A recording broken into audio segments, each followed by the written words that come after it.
Today we're going to be asking the age-old question of what the fuck is Will You Snail?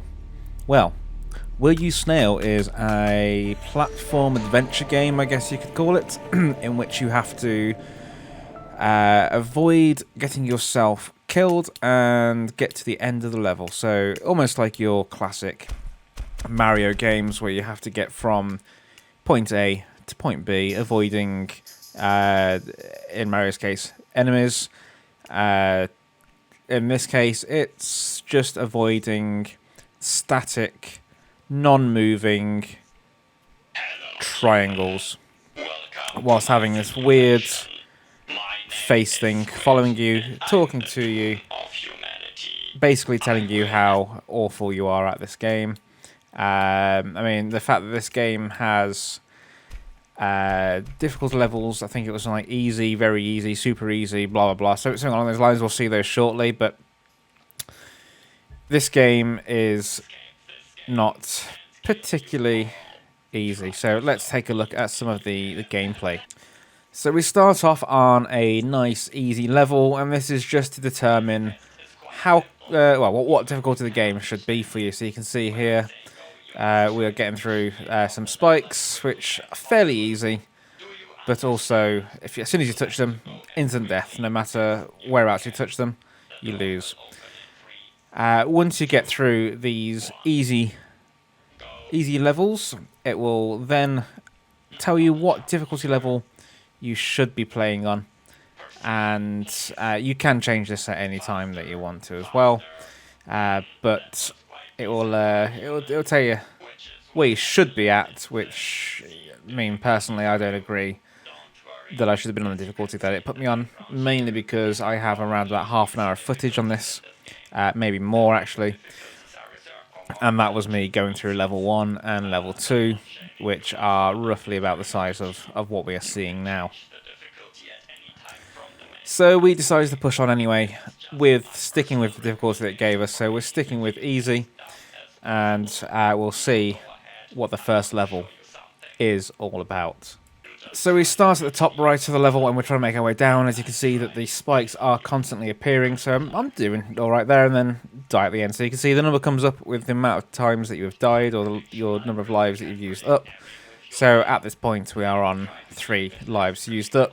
If you stay in the in one spot, for too long, then a spike will most likely appear and kill you.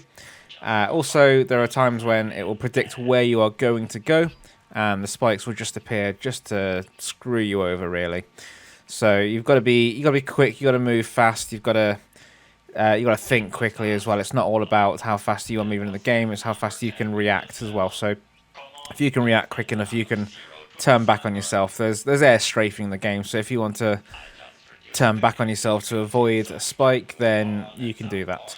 As you can see here, it does also change the difficulty for you, so if it thinks that you are struggling, it will change it down, but we changed it back to easy because I didn't want to actually complete this level with any kind of any handicap, really. So we turned off the settings out here. You can see it will actually allow you to set it so the difficulty will automatically change. So we've turned that off, just so we can stick at it. At some point, I do turn the difficulty down. I believe it was in the second level actually, but let's see how quickly we do get through this one. Obviously, we're not going to watch it all. We're now going to skip forward to the completion. As you can see, though, as we're skipping forward, we do die many a time, so let's just completely cut forward, because even at this speed, it's going to take a while. And the feeling of satisfaction that you get when you do complete a level, obviously not that time around, but this time around you'll see it is a beautiful moment, and you feel on top of the world until you see what you have to come up with, or come up against in the next level.